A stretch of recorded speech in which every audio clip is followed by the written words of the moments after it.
Russian forces struck in the heart of Kyiv on Thursday as UN Secretary General Antonio Guterres wrapped up a meeting with President Zelensky, an attack the mayor of Kyiv described as Vladimir Putin's way of giving his middle finger to the United Nations leader.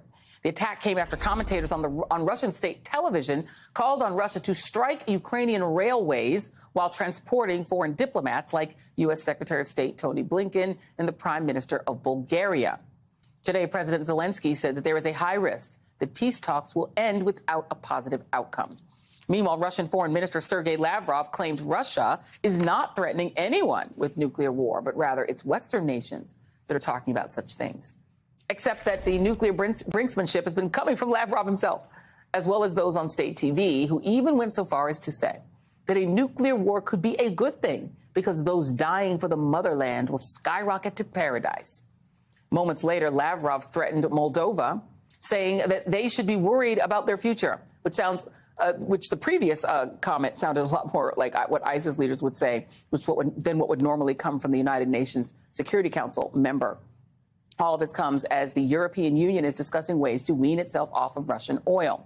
Bloomberg reports that Germany is prepared to back a gradual ban on Russian crude. Berlin would support a phased approach to targeting oil rather than some of the other options that have been discussed, such as a price cap on payment mechanisms to withhold parts of Moscow's revenue. This is a significant shift for Germany, which has argued against taking those measures for fear of what they would do to the European economy. The EU is currently working on its sixth sanctions package with an official proposal expected next week. With me now, Lieutenant Colonel Alexander Vindman, former Director for European Affairs at the U.S. National Security Council, Senior Advisor for Vote Bets, and author of Here Right Matters. Thank you for being here. I want to circle back. I flipped it and bungled it, but where the Russian state TV talking about a nuclear war being a good thing because the motherland, people of the motherland would go to paradise. I mean, that is not something we would normally hear from, state TV in a sort of normal country. It's kind of the thing that we hear sort of terrorist groups say, right? What do you make of that kind of language being used regarding nuclear war in Russia? It's a huge amount of loose talk, frankly, and we have to remember these are state-run news stations, and they're carrying the state's message. So there's an objective here. The objective is pretty straightforward. It's to warn off the West from continuing to provide support to Ukraine, to warn off additional sanctions.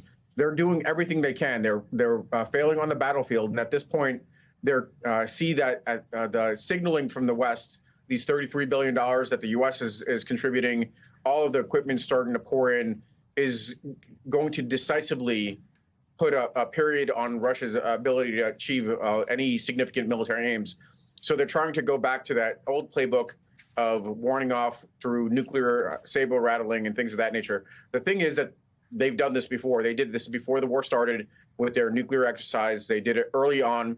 So you have diminishing returns with this loose talk about nuclear war. It's not going to it's going to be diminishing returns in terms of the fact that people get bored of this conversation. They're going to start, even people that are concerned about it initially will start to come around to the fact that this is just a bunch of saber rattling that is unsubstantiated by really any concrete actions. So that's what we're seeing unfold as just a flailing about to achieve some sort of outcome. And so you don't believe that Russia would become so desperate to have what looks like a win? I mean, I know we're coming up on May 9th, which is a significant date within Russia, when one would think that Putin would want to, or feel some pressure, maybe he doesn't feel any pressure, to show something that looks like victory. You are not worried that they would be so desperate to have what looks like victory that they would use even tactical nuclear weapons?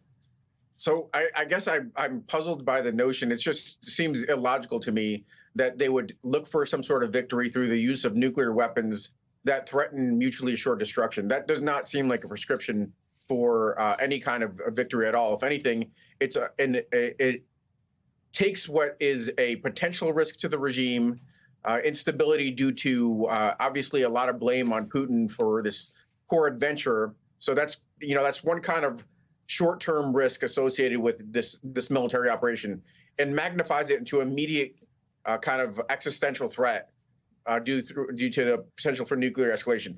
That is not a prescription for success. There are other things that they might try to do to try to it's a full court press right now with Gerasimov looking like he's taking control of the battlefield in the east. That's a potential play to achieve some success. They might try to do, savage attacks somewhere, but a nuclear escalation does not, that threatens the regime ultimately, is not a prescription for success, as far as I don't see how it is. In your view, do you think it is time to declare Russia to be a state sponsor of terror? I think that comes with that label comes with a certain amount of baggage and prohibitions. So it's not just simply calling it a state sponsor of terror, but it means that it's isolated and treated appropriately as Iran or any number of other state sponsors of terror. I think we're there, frankly, but we should understand that this is not kind of like a rhetorical tool. This is a technical tool that then binds the U.S. to take some certain kinds of actions. I think Russia is a state sponsor of terror. We should go ahead and there is no potential for normal relationships with Putin or with the Russian team under Putin. So there's no real cost as far as I'm concerned with doing it. But there is a sequence of events that would unfold as a result of that. Let me ask you lastly about there was a U.S. citizen who has now died fighting for Ukraine. There are about 20,000 foreign fighters there. His name is Willie Joseph Cancel. He's an American citizen, U.S. Marine veteran who was fighting in Ukraine. He was killed during the invasion this week, according to his family. He was only 22 years old. He had gone to Ukraine with a force from a private military contracting company. His mother said he'd been there since last month. What does that do to sort of the way Americans will start to view this fight, in your view? Well, it's interesting to hear. It's interesting, frankly, to recognize that we maybe attach some unique kind of attention to the fact that an American citizen has died. Frankly, a British citizen has died before that. Georgian citizens have died.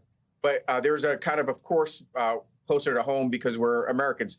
But in reality, I think the story is that there are, in fact, 20,000 volunteers in this Foreign Legion.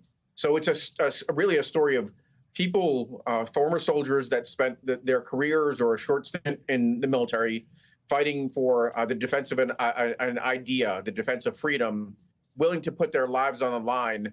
And this one individual represents countless other Americans, really hundreds, thousands of Americans that are there fighting for this freedom, fighting for this idea of freedom, fighting for democracy, fighting for the preservation of American values and interests in a different land. I think that's the real important story. And we should, of course, we should honor these individuals that are continuing to serve in these overseas contingencies, like American service members did in World War II before we joined. That's what we're seeing. Indeed, including a good friend of this show, who we interviewed not too long ago, Lieutenant Colonel Alexander Vindman. Thank you, sir. Really appreciate your time.